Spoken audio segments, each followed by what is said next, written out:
여러분 안녕하십니까? 북한 탐사 이윤걸입니다. 오늘은 김정일 생전 시기 김정은에게로 어떻게 점차 김정일의 통치 자금이 인계되기 시작하였는지에 대한 대략적인 구조와 실태를 알려드리도록 하겠습니다.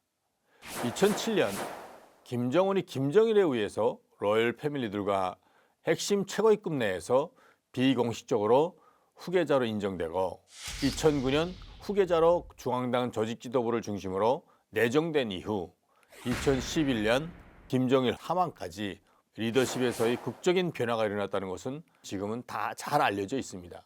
특히 이 시기 각종 명목의 세외 부담이 증가하였습니다.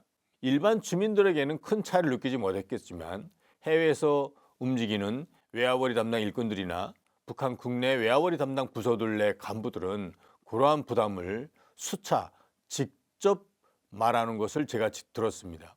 특정 다양한 통치자금 확보에 비상이 걸릴 정도로 여러 가지 명목으로의 상납 요구가 들어왔던 것입니다. 북한에서는 공식적인 국가경제 공간을 통한 통치자금의 확보와 비공식적인 경제 공간을 통한 통치자금 확보 두 가지 형태가 있는데 오늘은 주로 공식적인 루트를 통한 통치자금 확보 획득과 북한 정치 외교적 행보를 비교해 보도록 하겠습니다. 화폐개혁을 통한 통치자금 확보가 어떻게 되는지 먼저 알려드리겠습니다. 경제개혁을 통해서 통치자금 확보를 급진적으로 추진시킨 결과이고 2009년 12월 북한 내부 소식통은 이번 화폐개혁의 궁극적 목적이 신흥돈주들과 이들과 결탁한 김정일 최측근들을 중심으로 특히 군부의 강화된 세력을 견제하려는 것이라고 전했었습니다. 신흥돈주가 미래에 김정일의 측근들이나 군부와 결탁하여 반 김정은 세력으로 등장할 가능성이 있다고 보고 이를 심각히 경계해왔던 것으로 조사됐습니다. 화폐 개혁으로 가장 큰 타격을 받는 계층이 신흥돈주 세력이라는 것은 두말할 필요도 없었습니다. 지난 2002년 7월 1일 경제조치 이후 중국과의 무역을 대규모로 이렇게 조장했던 적이 있는데 그때부터 최소한 100만 달러 내외의 외화 현금을 보유하는 등 새로운 반체제 세력으로 등장할 가능성이 있었습니다. 북한 내에 이들이 대략 1000여 명 내외에 있는 것을 판단하고 있었는데 대체로 한 개 지역, 다시 말해서 한 개 군이나 시 같은 데서 한두 명이 100만 달러 이상을 가지고 있는 사람이 거의 그 시장을 거의 독점하고 있습니다. 그 지역에서 거의 최고 유지로 활동하면서 지역의 고위 간부들과 결탁해서 모든 생필품을 통해서 이익을 보는 구조로 되어 있습니다. 그 밑바탕에 50만 달러 내지 10만 달러가 가지고 있는 사람들이 100만 달러 이상의 신흥돈주들이 가져오는 물자들과 물품들을 도매해서 소비자들한테 가져가는 판매하는 구조로 되어 있는데 이 과정에서 그들은 고액의 유동자산을 보유하게 된 것입니다. 이 세력들은 김정일 측근 및 군부와 사적인 관계를 갖고 권력을 등에 업고 큰 돈을 벌어왔습니다. 일종의 북한식의 정경유착 관계를 형성했다고 볼 수 있습니다. 이런 신흥돈주 세력을 미연에 약화시키는 한편 이 과정을 통해서 시장에 유통되는 외화를 거둬들이는 경우 일석이조 효과를 본다는 취지에서 정치 경제 목적에서 사실은 화폐개혁이 진행됐다고 소식통은 전했습니다. 화폐개혁을 주도한 세력은 신흥돈주 세력과 심지어 메뚜기 장사 세력이라고 하는 그들을 이간하려는 의도가 포함되어 있다고 소식통은 전해왔습니다. 메뚜기 장사꾼이라는 건 뭐냐면 작은 좌판을 깔고 여기저기 옮겨 다니면서 장사를 하면서 기껏해야 국권 기준으로 5 내지 20만 원 정도의 미천을 가지고 장사를 하며 하루하루 생계를 유지하고 있었습니다. 이번 화폐 개혁으로 큰 손해를 볼 것이 별로 없었던 그러니까 계층이라고 볼 수 있습니다. 돈 많은 이들이 피해보는 것은 사실은 내심으로는 고소해야 할 사람들이라고 평가했을 정도였습니다. 메뚜기 장사꾼들의 민심과 신흥돈주와의 야합한 정치 군부 세력이 연합하여 반 김정일 세력으로 성장할 가능성에 대해서 가장 두려워했다고 합니다. 이를 반영하듯 김정일은 메뚜기 장사꾼들을 포함한 최하층들의 민심을 사기 위해 그 화폐개혁하는 도중에 12월 3일 오후 2시에 전국적으로 매 세대당 신권 500원을 김정일의 배려금으로 하면서 나눠줬습니다. 북한의 일반 주민계층은 지난 화폐개혁이 일어난 후 경제적으로 다음과 같이 나눠볼 수 있는데요. 우리가 가장 주목할 것은 바로 중산층, 이 중산층이 가장 중요한데요. 지난 시기에는 대략 한 20% 정도 됐었습니다. 그런데 화폐 개혁을 통해서 10% 줄어들었습니다. 이들은 화폐 개혁 전에는 상위 엘리트 계층처럼 수만 달러의 자산을 가지고 풍족하게 살았으나 권력 계층들과 많이 연관되지 않았었습니다. 그것으로 인해서 화폐 개혁 기간에 거의 모든 재산을 잃고 석 달 정도의 먹고 살 여유를 가진 자들로서 대략 1,000달러 정도 미만 정도를 보유한 세력들입니다. 혹시 김정일의 갑작스러운 죽음을 북한 개혁의 신호탄으로 이용할 혁명 세력으로 등장할 가능성이 매우 높았던 사람들인데 먹고 살 수 있는 여러 가지 생활 자료에서 불안감 또는 부족한 감으로 인해서 북한 체제에 혁명 세력으로 등장할 가능성이 높은 것들이 점차적으로 약화되는 측면이 높습니다. 원래 이 계층들이 사실은 북한의 체제 변화를 바라는 가장 중요한 동력이었다고 볼 수 있는데 불평 불만보다는 지난 시기처럼 돈이나 안정하게 벌 수 있도록 북한 사회를 개방하도록 하는 소극적인 요구를 가진 변질되고 있다는 것이 제가 파악한 가장 중요한 요점입니다. 최소한 몇 년 동안에는 김정은 세수 후계 체제에 대적할 개혁적인 세력이 등장하기 어려운 정치 경제적 환경을 조성했다는 것. 이것이 바로 그들의 화폐 개혁의 핵심적인 목표가 아니었을까. 다음으로는 북한에서 환율을 통한 통치자금 확보를 시도했다는 것을 우리가 중점적으로 볼 필요가 있습니다.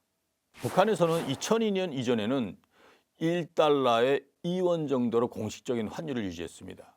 실제 암달러 시장 환율은 그때 당시 1대 200 정도로 표시되고 있었습니다. 이후 2002년 7월 1일 경제관리 개선 조치를 실시해가지고 환율을 1달러에서 150 정도로 시장 가치에 국가 자체가 군접화시켰습니다.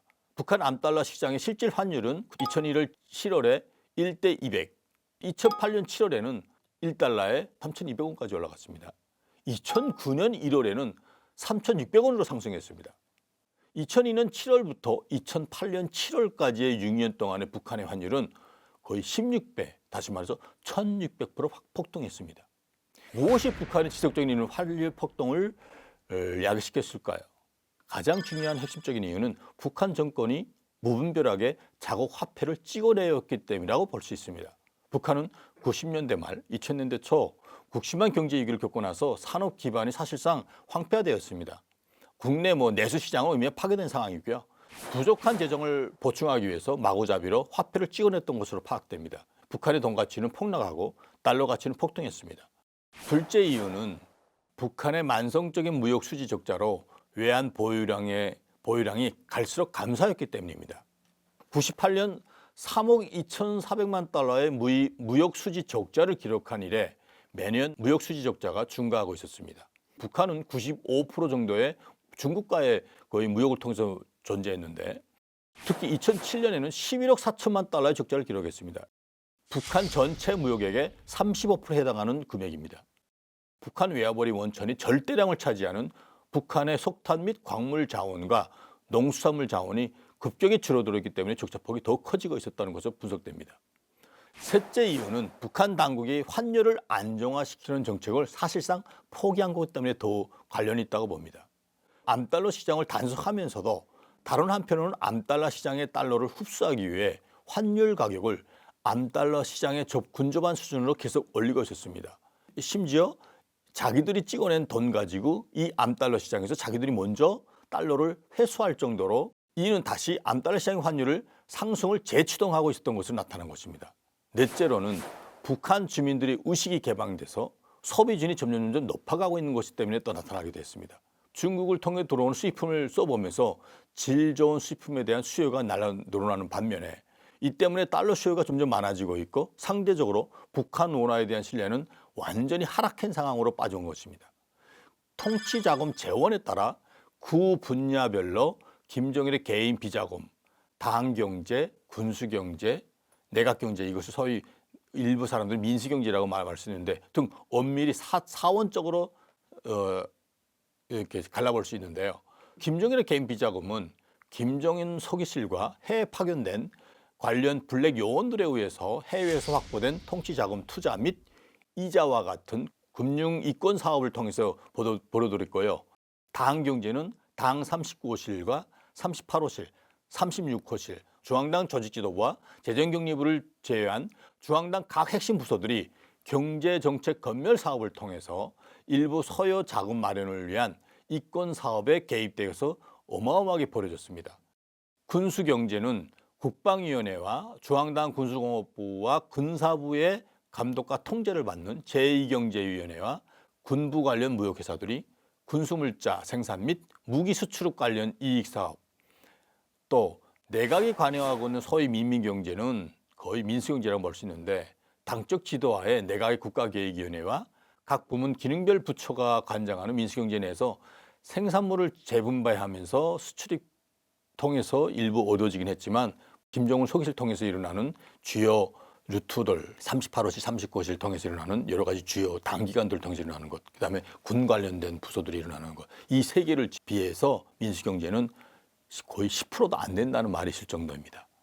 이외에도 민간경제 운영상 1%의 재정 수입 및 지출 시 수수료 형식으로 김정일 통치자금으로 특별히 사용돼, 다시 말해서 수수료 형식은 대부분 다 김정일 통치자금으로 이관됐다는 것을 말씀드리고 싶고, 즉 북한 한 해 공식적인 무역 거래액이 56억 달러 정도이고 내각 경제 예산이 내화로 2억 불 정도라는 의미에서 평균 1억 달러가 김정은의 통치자금으로 활용된 가능성이 아주 높았다는 것으로 조사되었습니다. 화폐 개혁이나 환율이나 또는 북한 내부에서 여러 가지 경제적 마찰 이런 것들도 뒤에서는 사실은 공간을 이용해서 김정일이나 김정은의 통치 자금에 확보되는 중요한 공간을 이용됐다는 측면을 우리가 강조하고 있는 것입니다.